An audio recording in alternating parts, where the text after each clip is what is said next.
प्रतिदिन शाम के समय पर तू बेलपत्री के पेड़ के नीचे बैठ जाना। जो तेरी बेल वृक्ष के नीचे सेवा करने आए, जो शंकर जी के मंदिर में सोमवार को जल चढ़ाने आए, उसका जो पात्र जल चढ़ाकर जब वो घर लेकर जाए, उसके पीछे पीछे, पात्र के पीछे पीछे तू जाना और उसके घर में लक्ष्मी का भंडार भरकर आए।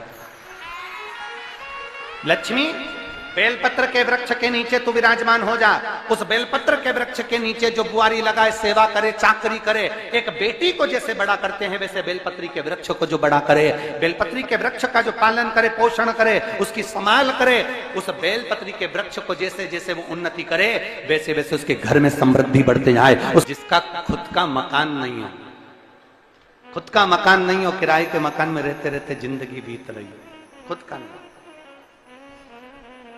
और बहुत दुख का जीवन चल रहा हो, बहुत कष्ट का जीवन, बहुत अपना खुद का कोई मकान नहीं, मान लो प्लाट है पर मकान बन नहीं रहा, या कोई प्रॉपर्टी अपनी नहीं बन रही, तो हम इस व्यासपीठ से कहना चाहेंगे कि एक प्रयोग अवश्य करिएगा, एक प्रयोग अवश्य। अपने आसपास के 5-6 बेलपत्र के वृक्ष देख लीजिए। अपने आसपास के नजदीक के 5-6 बेलपत्र के बड़े बड़े वृक्ष देख लो या छोटे वृक्ष देख लो। उन 5-6 वृक्ष को धीरे धीरे उनकी सेवा करना प्रारंभ करो, उन वृक्षों को बड़ा करना प्रारंभ करो, उन वृक्ष के नीचे सफाई करना प्रारंभ करो, उन वृक्ष को जल देना प्रारंभ करो, उन वृक्ष को आप खाद देना प्रारंभ करो, उन वृक्ष की सेवा संभाल करना प्रारंभ कर दो, उस वृक्ष के नीचे बुआरी काटना प्रारंभ कर दो, झाड़ू लगाना प्रारंभ कर दो, उस वृक्ष के नीचे सफाई करना प्रारंभ कर दो। उस बेलपत्री के 5-6-7 वृक्ष को आप गोद ले लो। गोद लेना मतलब मैं इसकी सेवा करूंगा, मैं इसमें जल दूंगा, मैं इसके खाद दूंगा, मैं इसकी सेवा करूंगा, कुछ मत करो, बस केवल इस शरीर से उस बेलपत्र के वृक्ष की सेवा करना रोज प्रारंभ कर दो। 6 महीना इंतजार करना और 6 महीना लगातार सेवा करना, 7वां महीना आपका और हमारा, और बताना कि भोलेनाथ ने प्रॉपर्टी दिलाई कि नहीं दिलाई और आगे बढ़ा है।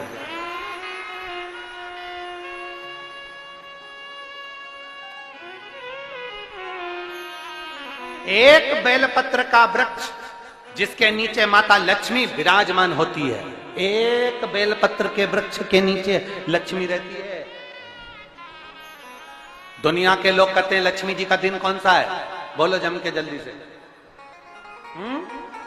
शुक्रवार। दुनिया के लोग कहते हैं लक्ष्मी जी का दिन शुक्रवार है, पर माता लक्ष्मी से पूछा जाए कि तुम्हारी माता ख्याति देवी नारायण भगवान के साथ तुम्हारी शादी नहीं कर रही थी, शंकर को लक्ष्मी दे रही थी, तब तुमने भगवान शंकर से विनती करी, भोले बाबा मैं नारायण से प्रेम करती हूँ, भगवान नारायण से मेरा विवाह हो। तो माता ख्याति देवी से शंकर भगवान ने विनय कर कर कहा कि लक्ष्मी जी का विवाह नारायण के साथ कर दिया जाए। भगवान नारायण के साथ जब लक्ष्मी जी का विवाह हो गया, तब लक्ष्मी जी हाथ जोड़कर बोलती हैं, बाबा मेरा विवाह नारायण के साथ हो गया, पर मैं आपके चरणों की सेवा करना चाहती हूँ, बाबा आप कृपा करिए कि मैं क्या करूं आपके लिए। शंकर भगवान कहते हैं लक्ष्मी बस 2 चीजें कर दे, एक सोमवार के दिन तू मेरे मंदिर के दरवाजे पर चौखट पर बैठ जाना, और दूसरा प्रतिदिन शाम के समय पर तू बेलपत्री के पेड़ के नीचे बैठ जाना। जो तेरी बेल वृक्ष के नीचे सेवा करने आए, जो शंकर जी के मंदिर में सोमवार को जल चढ़ाने आए, उसका जो पात्र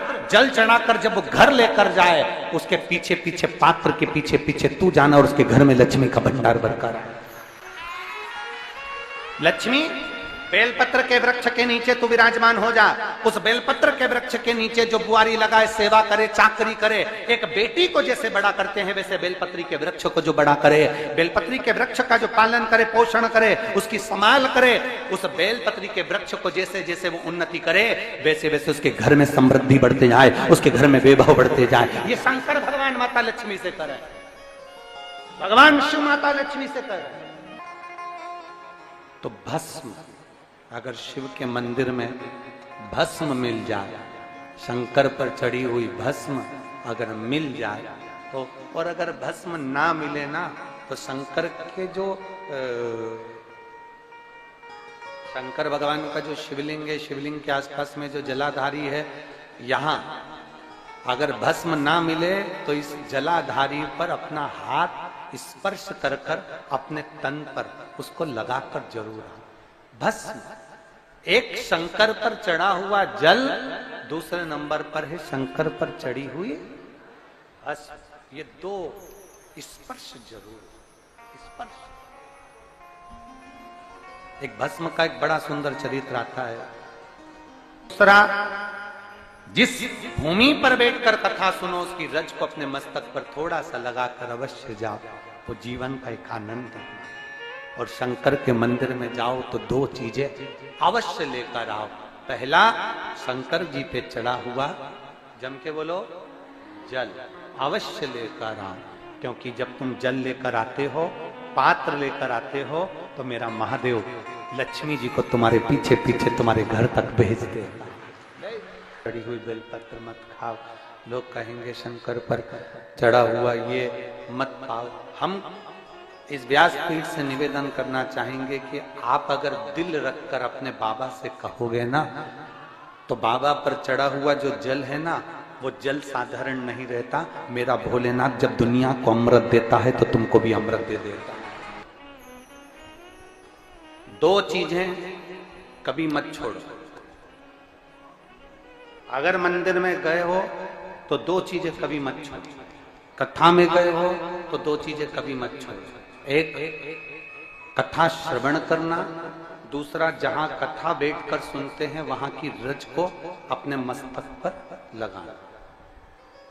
कथा सुनने के बाद आप यहां से जाओ, भले दरी बिछी है, आसन बिछा है, कारपेट बिछा है, उस पर अपना हाथ फेर कर उस रज को अपने मस्तक पर जरूर लगाओ।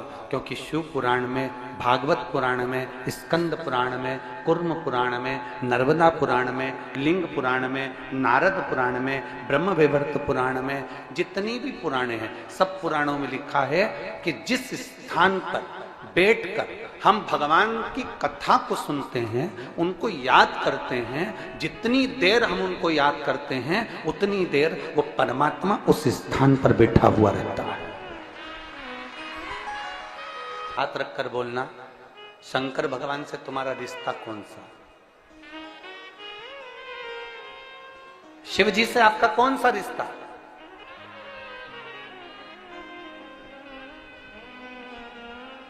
शंकर भगवान को आप क्या मानते हो? हमने आपको एक संबंध बताया था कि सीहोर कुबेरेश्वर धाम आपका मायका है, तो हम आपके भाई हैं, तो शंकर भगवान आपके पिता हैं, आपके बाप हैं, आपका बाबा है, आपका दादा है।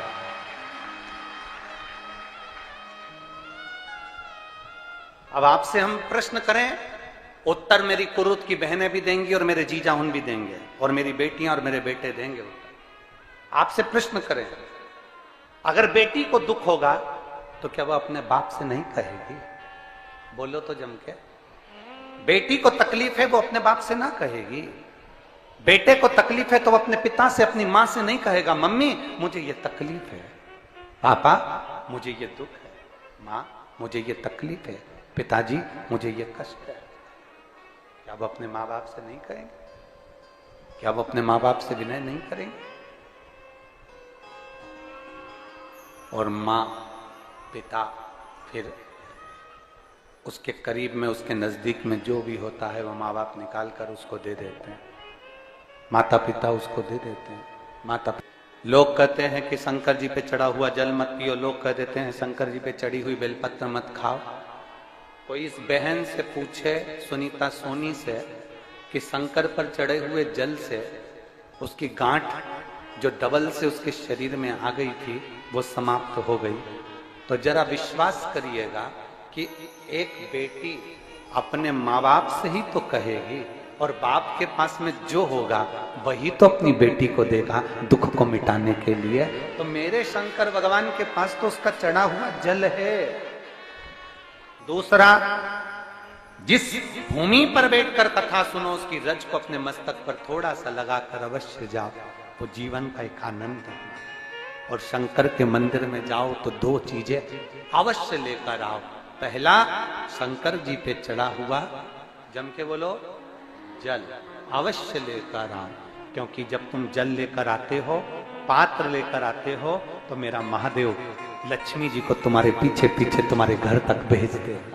दो चीजें लेकर अवश्य आओ, और शिव पुराण में जाओ तो दो चीजें लेकर अवश्य जाओ। पहले नंबर पर शंकर की कथा और अपने अंदर विश्वास कि मेरे महादेव की मैंने कथा सुनी है, अब मैं भटकूंगी नहीं। सारी दुनिया में मैंने ठोकर खा ली, अब कहीं ठोकर नहीं खाऊंगी, अब तो दरवाजे पर महादेव के जाऊंगी, बाकी की कथा।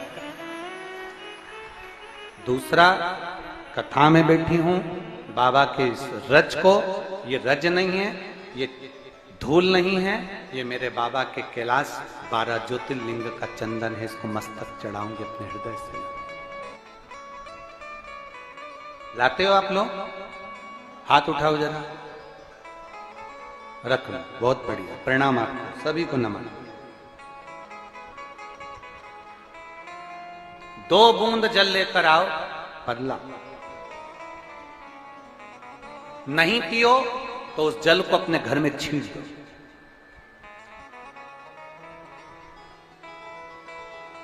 नहीं पी सकते उस जल को छींट दो। सारे घर के लोग नहीं पी रहे, उस जल को मटके में डाल दो, हंडे में डाल दो। 2 बूंद जल हंडे में डाला, सब पी गई।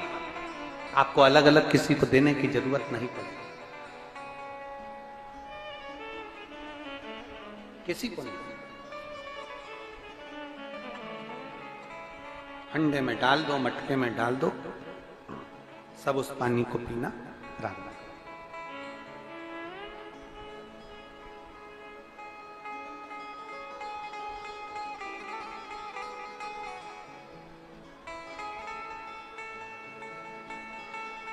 उस जल के महत्व को जो बच्चों का दर्द नहीं देख सकते,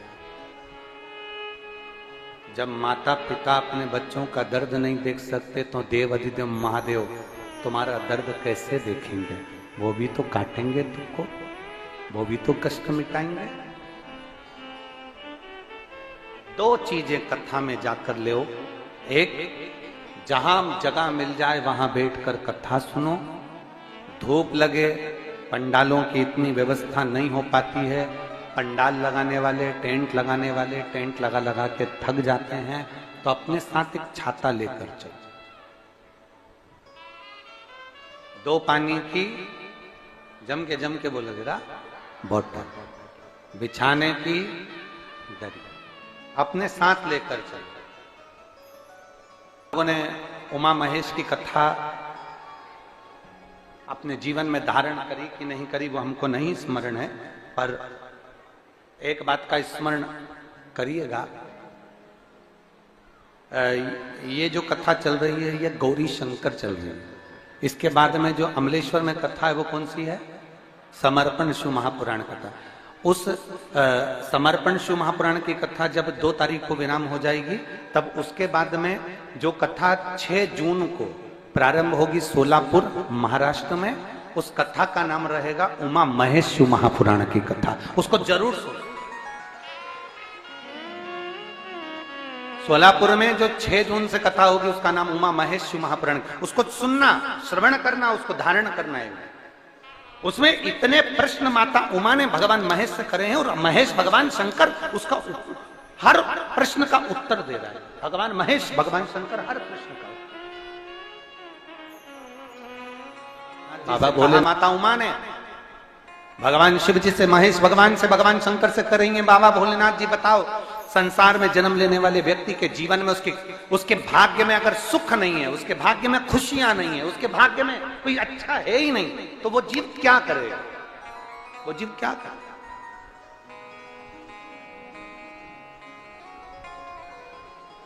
भगवान शंकर कह रहे हैं, पार्वती,